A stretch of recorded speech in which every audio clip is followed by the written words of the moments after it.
ತುಂಬಾ ಖುಷಿ ಆಗ್ತದೆ ಈ ಸಿನಿಮಾ ನೋಡಿ. 3 ವರ್ಷ ನೋಡ್ತಾರೆ. ಹೊಸ ಥರ ಇದೆ ಈ ಸಿನಿಮಾದಲ್ಲಿ. ಅಂದ್ರೆ ಇದು ಈ ಸಿನಿಮಾ 20 years ಬ್ಯಾಕ್ ಮಾಡಿದ್ದಾರೆ ಅಂತ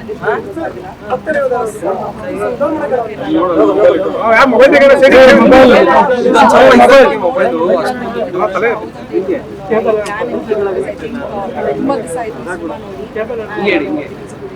ತುಂಬಾ ಒಳ್ಳೆ ಎಕ್ಸ್ಪೀರಿಯನ್ಸ್. ನಮ್ಮ ಚಿತ್ರಮಂದಿರದಲ್ಲಿ ಹೌದು ರೆಸ್ಪಾನ್ಸ್ ಇದೆ.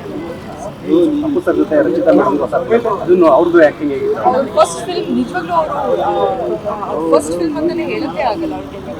ತುಂಬ ನ್ಯಾಚುರಲ್ ಮಾಡಿದ್ದಾರೆ. ಅಫ್ಕೋರ್ಸ್ ಅದಕ್ಕೆ ಐ ಥಿಂಕ್ ಅಪ್ಪು ಸರ್ಗೆ ಪವರ್ ಅಂತ ಹೇಳ್ತಾರೆ, ಪವರ್ ಸ್ಟಾರ್ ಅಂತ ಹೇಳ್ತಾರೆ. ಬಿಕಾಸ್ ಆ ಪವರ್ ಇದೆ. ಅವ್ರ ಬಾಡಿ ಲ್ಯಾಂಗ್ವೇಜ್ ಆಗಿರಲಿ, ಅವ್ರ ಡೈಲಾಬಿಲಿಟಿ ಆಗಿರಲಿ ತುಂಬ ತುಂಬಾ ಚೆನ್ನಾಗಿದೆ. ಫಸ್ಟ್ ರಿಲೀಸ್ ಆದಾಗ ನೀವೇನ್ ಮಾಡ್ತಾ ಇದ್ರಿ, ಎಲ್ಲಿ ನೋಡಿದ್ರಿ ಸಿನಿಮಾ? ಆಕ್ಚುಲಿ ಅವಾಗ ನಾನು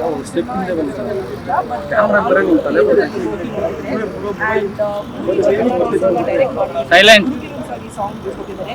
ಈಗಲೂ ಕೂಡ ಈ ಸಾಂಗ್ ಕೇಳಿದ ತಕ್ಷಣ ಒಂದು ಕೇಳ್ತಾನೆ ಇರಬೇಕು ಅಂತ ಒಂದು ಸಾಂಗ್ಸ್ ಇದೆ ಈ ಸಿನಿಮಾದಲ್ಲಿ. So I think it's very catchy numbers. ಅದು ಹೋಗುತ್ತೆ ಈ ಸಿನಿಮಾದಲ್ಲಿ. Such a fast phase. I really like it. Appu cinema ಆಗಿರಲಿ, ಅಬ್ಬಿ ಸಿನಿಮಾ ಆಗಿರಲಿ, ದೀಸ್ ಆರ್ ಆಲ್ ಎವರ್ಗ್ರೀನ್ ಸಿನಿಮಾಗಳು. ನೋಡ್ತಾ ಇರಬೇಕು ಅಂತ ನನಗಿರುತ್ತೆ. ಅಫ್ಕೋರ್ಸ್ ನಾನು ಅಪ್ಪು ಸರ್ ನಾವೆಲ್ಲರೂ ತುಂಬ ಮಿಸ್ ಮಾಡ್ತೀವಿ. ಮೇಡಮ್, ಅಪ್ಪು ಸರ್ ಯಾವ ಫಿಲಮ್ ನೆಕ್ಸ್ಟ್ ರಿಲೀಸ್ ಆಗಬೇಕಂತ? ಅದು ಆಬ್ವಿಯಸ್ ಅಂತಾನೆ ಹೇಳ್ಬೋದು. Definitely Abbi cinema. Because Ramya ಒಳ್ಳೆ ಕೆಲಸ ಮಾಡಿದ್ದಾರೆ. ಅದೇ ನಾನು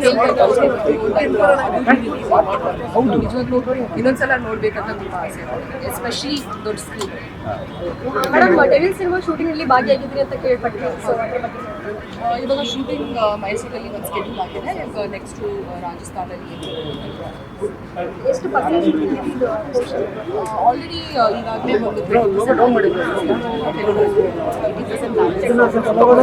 ಅದೇ ಇವಾಗ ಡೆವಿಲ್ ಶೂಟಿಂಗ್ ಅಲ್ಲಿ ದರ್ಶನ್ ಸರ್ ಭೇಟಿ ಆಗಿದ್ರ? Thank you so much. SS TV cinema ಜಗತ್ತಿನ ಕ್ಷಣ ಕ್ಷಣದ ಸುದ್ದಿಯೊಂದಿಗೆ.